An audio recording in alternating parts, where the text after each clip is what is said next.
All right, Hans Themistode, FightHype.com. Here with, of course, Andre Rozier, one of the best trainers in the world. How you feeling today?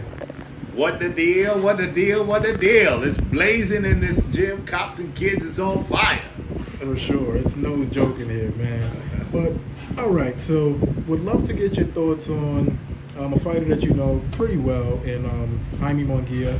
You just had your guy, Sergey Derevyanchenko, fight him in the fight of the year last year. Came up just short in that fight. What did you think about Munguia's performance against John Ryder last weekend? Well, I mean, he did what he had to do. I think Ryder had seen his limit when it came to the Canelo fight, and he was just there to participate, but he wasn't there to orchestrate. Do you think that Munguia now has enough juice, enough experience, enough guile to get in there with Canelo and give him a really tough fight and possibly pull it off? No, no, and no. So he wouldn't even be competitive with Canelo, you think? I think he would show heart and determination, but he still is defensively flawed. He still gets hit. These are things that have to be worked on. I mean, I really thought that he was going to do a number on Ryder, and he did. But nonetheless, I expected that because Ryder has definitely seen his days, and it comes to pass. It comes a time when you just can't pull that trigger, and it helped that the younger guy jumped in the ring with the older guy and did what he had to do. There are a lot of reports coming out, nothing is official yet, but some pretty credible reporters are reporting that Canelo seems to be on his way to fighting Jermall Charlo in May and then Terence Crawford in September. Now, of course, those are unofficial, but what are your thoughts on that, man? Well, I'd like to see Canelo fight the David Benavidez, the Morrells, the Bali's, the Munguias.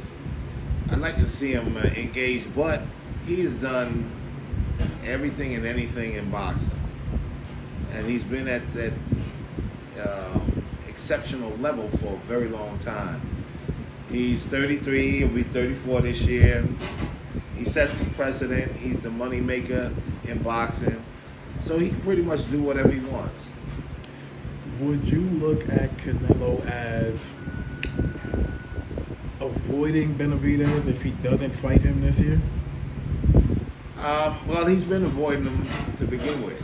I wouldn't have to worry about this year because he's been avoiding him outright. But Canelo does what Canelo wants. Do you think it's fair, though? A guy who, you know, he has all this cachet and his name rings a ton of bells, but do you think it's fair since he has all 4 major belts at 168?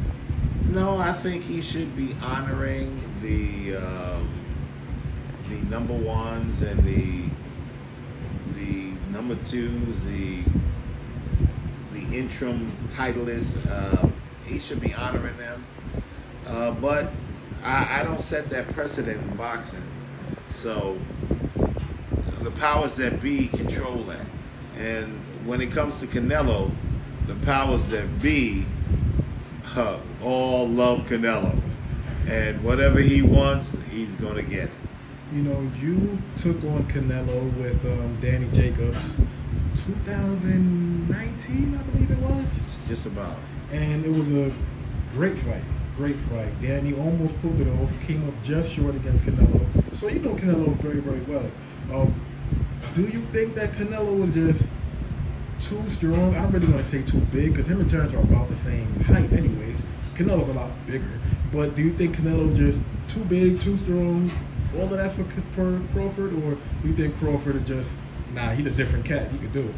No, Crawford, TC is a different individual. He's a different monster. But that's at 147. If this was maybe 160, I'd be more likened to saying, okay. But this is 3 weight classes, and weight classes make a difference. They make a difference. And I think that although Terence has incredible boxing capabilities, size is still important, strength is still important, punching power is still important. And although you might be a more gifted athlete with your technical capabilities, when you have someone who can close the gap and get close enough to hurt you, it makes a difference. Would you say that, because I know a lot of people are saying that if Crawford does get the Canelo fight, he's going to make a shit ton of money. And not only that, for real, I'll take it right now, yes. He's going to make a shit ton of money, but people are also saying he doesn't really have like a lot to lose because he's moved up 3 weight classes.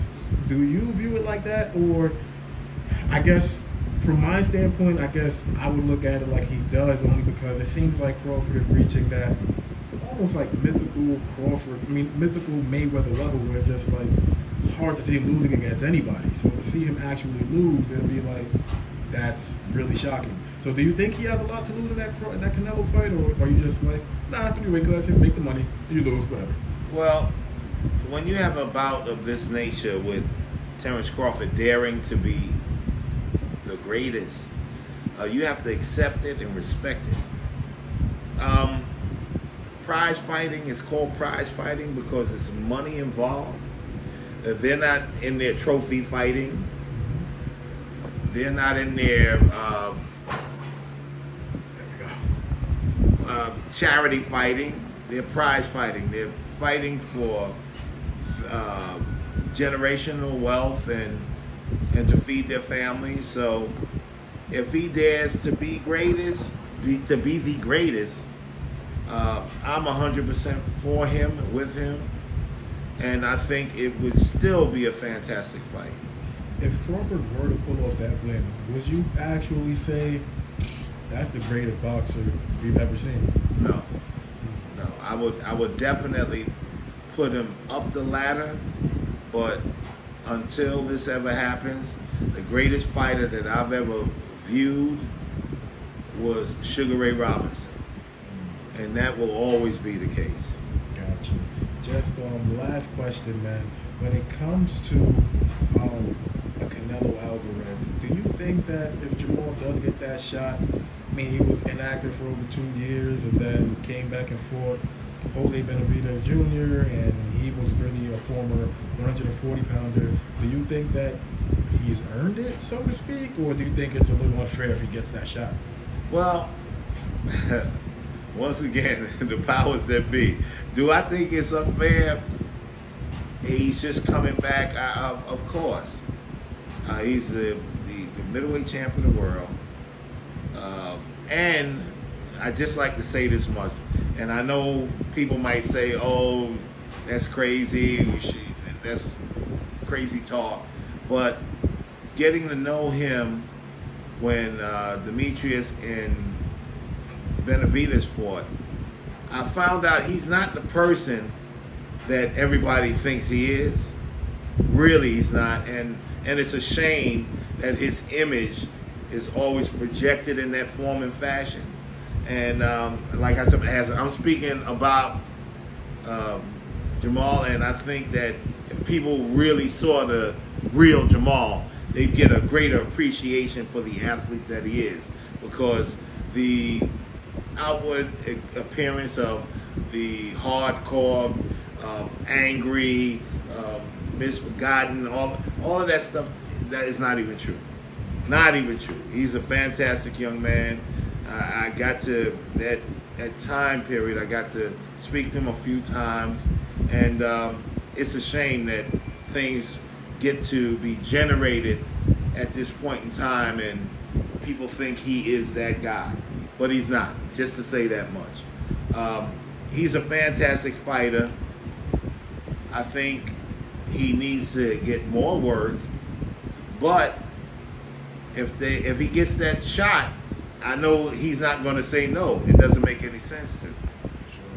Will it be a better fight than what took place with his brother and Canelo? I honestly believe it will be.